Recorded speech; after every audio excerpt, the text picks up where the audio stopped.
Whispering shadows, एक ऐसी दुनिया जहां अंधेरे में छिपी हुई शक्तियां हमें अपनी ओर खींचती हैं। आज हम आपको एक ऐसी कहानी सुनाने जा रहे हैं जो प्यार की एक खतरनाक राह पर चलने का परिणाम है। वो राह जो काले जादू और तंत्र मंत्र की दुनिया से जुड़ी हुई है। वो राह जहां से वापस आना बहुत मुश्किल है। विस्परिंग शैडोज में आपका स्वागत है। नमस्कार दोस्तों, आज हम एक ऐसी खौफनाक और सच्ची घटना पर बात करेंगे जब एक व्यक्ति ने अपने प्यार को पाने के लिए काले जादू का सहारा लिया और उसकी जिंदगी पर उसका क्या भयानक परिणाम हुआ। यह कहानी एक 21 साल की लड़की की है जिसका नाम था पूजा। पूजा ग्वालियर शहर की एक पढ़ी लिखी लड़की है जो उस समय अपनी ग्रेजुएशन पूरी कर रही थी। पूजा का दिल उसी की क्लास के एक लड़के अंकित पर आ गया था, लेकिन अंकित का दिल किसी और में बसा हुआ था। पूजा ने कई बार अंकित के पास आने की, उससे बात करने की कोशिश की, लेकिन अंकित ने उसे कभी उस नजर से नहीं देखा। पूजा का अंकित के लिए ये प्यार उसके दिमाग पर हावी होने लगा। उसका ध्यान हमेशा इन्हीं बातों में रहता कि किसी तरह अंकित भी उसकी ओर आकर्षित हो जाए। प्यार के इस अंधेपन में पूजा ने सड़क किनारे लिखे हुए एक तांत्रिक के पते को अपने पास लिख के रख लिया। उसने बिना किसी से पूछे, बिना इन शक्तियों के बारे में जाने तांत्रिक के पास जाने का निर्णय लिया, जो काले जादू और वशीकरण के जादुई मंत्रों में माहिर था। वह जानती थी कि यह रास्ता खतरनाक हो सकता है, लेकिन अपनी चाहत को पाने के लिए उसने सभी खतरे नजरअंदाज कर दिए। तांत्रिक ने चंद पैसों के बदले पूजा को एक खास मंत्र दिया और वशीकरण करने की पूरी विधि समझाई।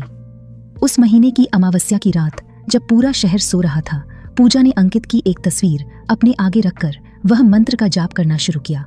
मंत्र जाप के लगभग 1 घंटे बाद वातावरण में अजीब सी शांति और गहरी ठंडक छा गई। कुछ देर बाद पूजा को महसूस हुआ कि कुछ गलत हो रहा है, परंतु अंकित के लिए उसका पागलपन इस कदर बढ़ गया था कि उसने सब नजरअंदाज कर दिया। मंत्र जाप खत्म होने के बाद पूजा ने अपने उल्टे हाथ की छोटी उंगली के नाखून को काटकर उसे पीसा और उसमें अपने वैजिनल डिस्चार्ज की 3 बूंदें मिलाकर उसे एक सफेद बर्फी में मिला दिया। तांत्रिक के बताए उपाय को उसने पूरा किया और फिर सो गई। अगले दिन कॉलेज में पूजा ने प्रसाद बता के अंकित को वो बर्फी खिला दी। कुछ ही दिनों बाद पूजा ने देखा कि अंकित उसकी ओर आकर्षित हो रहा था। वह आते जाते उसकी तरफ पलट कर देखता, उसे किसी भी बहाने से छूने की कोशिश करता। पूजा को ये सब देखकर बहुत खुशी हुई, लेकिन उसे क्या ही पता था कि यह प्यार का रिश्ता बिल्कुल अलग था। अंकित का व्यवहार अब बिल्कुल बदल चुका था। वह पूजा के पीछे पीछे आकर उसे तंग करने लगा। वह हर किसी को अपने और पूजा के बारे में बताने लगा। समय के साथ अंकित पूजा के लिए ऑब्सेस हो गया। वह हर जगह उसका पीछा करने लगा। कोई अगर पूजा से हंसकर बात भी कर लेता तो अंकित उसे मारने को उतावला हो जाता था। पूजा के लिए यह स्थिति असहनीय हो गई। वो समझ गई कि ये सब एक सामान्य बात तो नहीं है। अंकित का प्यार अब जुनून बन चुका था।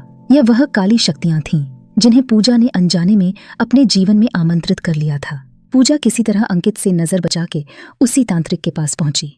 पूजा ने तांत्रिक को सब बताया कि कैसे अंकित अब उसे परेशान करने लग गया है। वह रोते रोते बोलती कि ऐसा अंकित तो उसे कभी नहीं चाहिए था। तांत्रिक ने पूजा को बताया कि जो उपाय उसने अंकित के लिए किया था, उसके चलते एक काली शक्ति अंकित से जुड़ चुकी है, जिसे अंकित से दूर करना अब बहुत मुश्किल और जानलेवा भी हो सकता है। तांत्रिक ने पूजा को सलाह दी कि वह इस काले जादू को वापस उल्टा कर सकती है, लेकिन इसके लिए उसे पहले से भी ज्यादा खतरनाक उपाय करने पड़ेंगे। पूजा का मन डर से कांप रहा था, लेकिन उसने सोचा कि शायद यही एकमात्र रास्ता है और वो उपाय करने के लिए तैयार हो गई।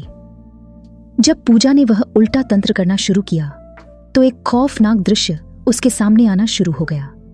पूजा, जो कि पहले से ही सहमी हुई थी, अचानक एक डरावना वातावरण देख के और भी घबरा गई और वहां से बीच में ही उठ के भाग गई। इसका दुष्परिणाम अंकित को हुआ। अंकित उस अधूरे तंत्र के चलते और भी ज्यादा बुरी ताकतों से घिर गया। उसे अलग अलग परछाइयां दिखने लगीं जो हर वक्त अंकित के कानों में कुछ न कुछ बोलती रहती थी।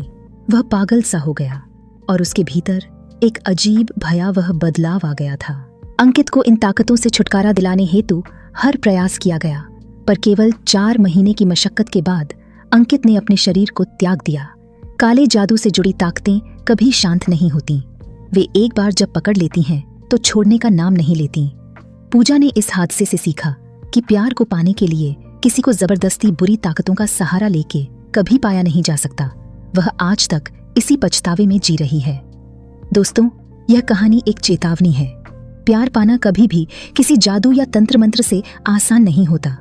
अगर आप भी काले जादू या तंत्र मंत्र का सहारा लेने का सोच रहे हैं तो जान लीजिए कि आप ऐसी ताकतों से खेल रहे हैं जिन्हें काबू में रखना आसान नहीं है। अगर आपको ये कहानी डरावनी लगी हो तो कृपया इस वीडियो को लाइक करें और हमारे चैनल विस्परिंग शैडोज को सब्सक्राइब करना न भूलें। हम लाते रहेंगे ऐसी ही खौफनाक और रहस्यमयी कहानियां। याद रखिए, अंधेरे में छिपी हुई शक्तियां कभी नहीं सोती। धन्यवाद।